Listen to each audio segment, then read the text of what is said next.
Hello,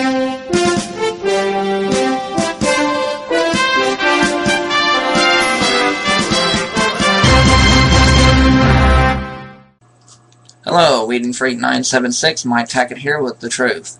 Ladies and gentlemen, as you've noticed, I've kind of been engaging in a war with a lot of libertarians and discussions with libertarians. Now, look, to be fair, there's a big difference between libertarian and libertarian.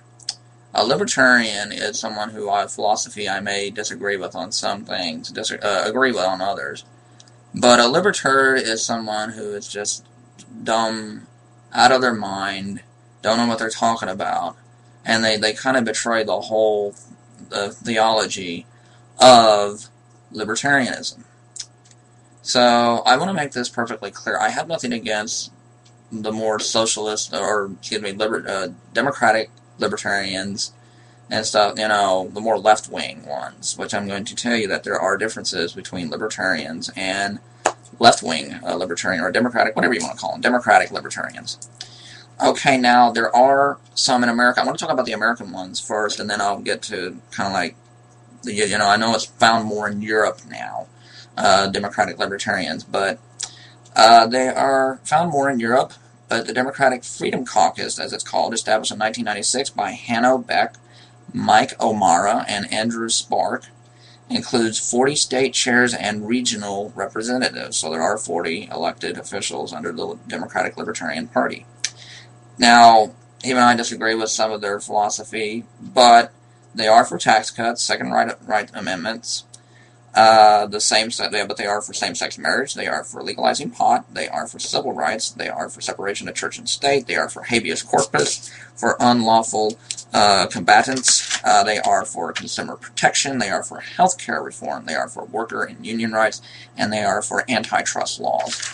So they do have some differences from the right-wing libertarians, and let me just say that the European Democratic Libertarians even support the income tax, like Adam Smith. You know, he was a big champion of taxing the rich. So, now they oppose, now here's where they differ from the libertarians, the neocon libertarians. They oppose indefinite detention without trial or charge. They oppose Guantanamo Bay Detention Center. They also oppose the Patriot Act, which to me is like a big invasion of privacy. And also, the warrantless wiretapping. Sorry, I skipped ahead one. Yeah, that's a big invasion of privacy to me, and shame on you, Obama, for continuing that.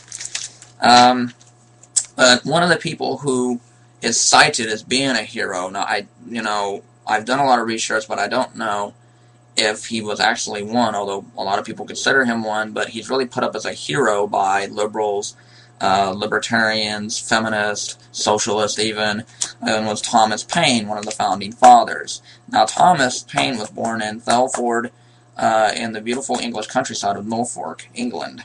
He was born February 9th, 1737. He died on June 8th, 1809.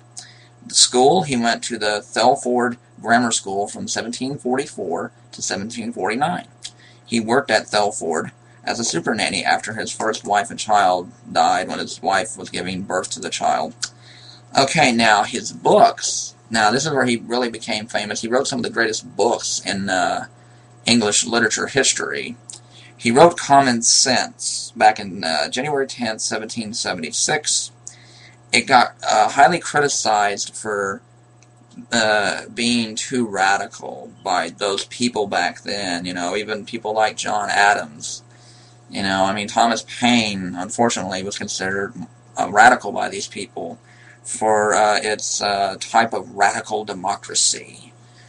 To learn more about Common Sense, I will put up a link and everything, and you can just Google it, go to Amazon, and read about it. It's a terrific, terrific, terrific book.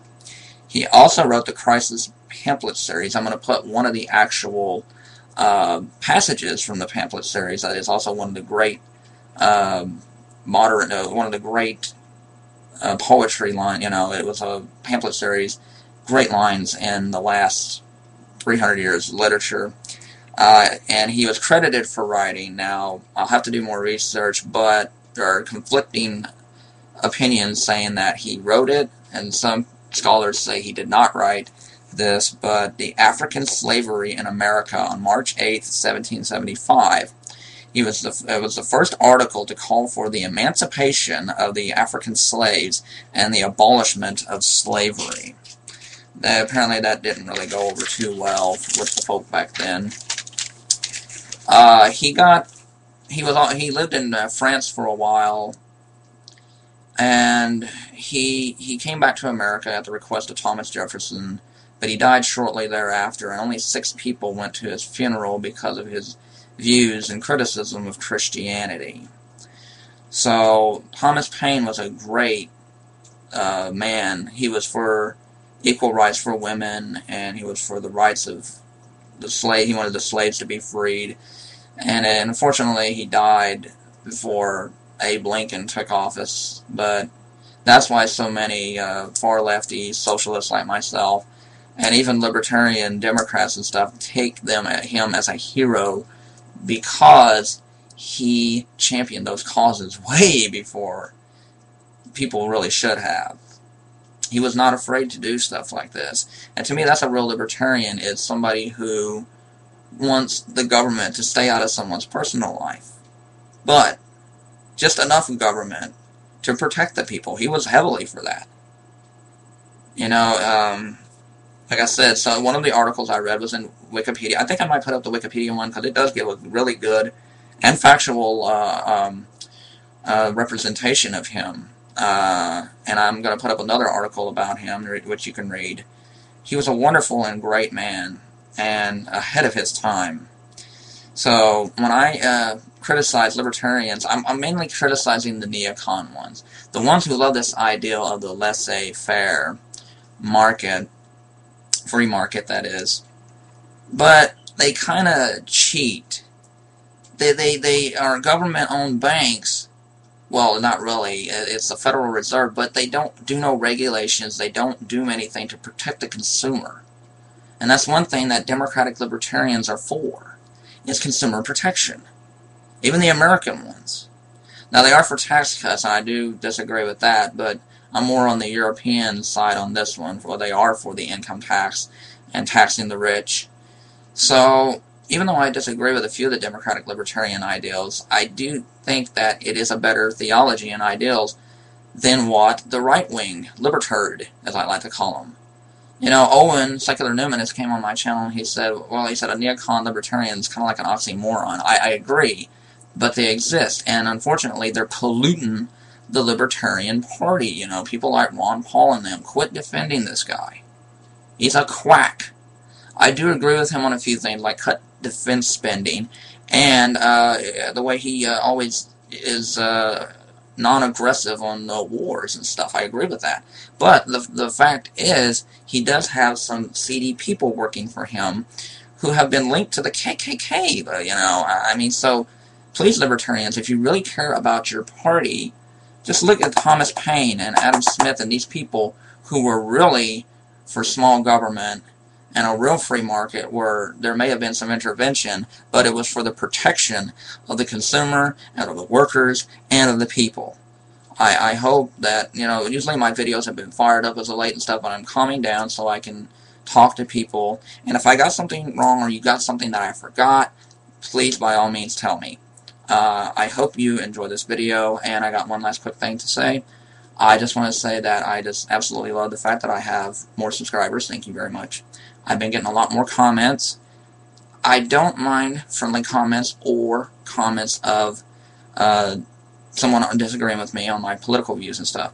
But enough with this hate language and childish name calling and stuff. If you do it, I will report you and block you, okay?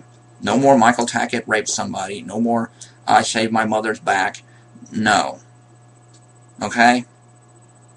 You can say whatever you want on my page, as long as it's nice and civil in discourse. If you want to call me dumb, stupid, idiotic, I'm out of my mind, yeah, I can even handle that stuff. Okay? Act like a grown-up. I'm not going to give you a shout-out in my video because you're not worth it. And that, well, that's nothing but cold hard truth.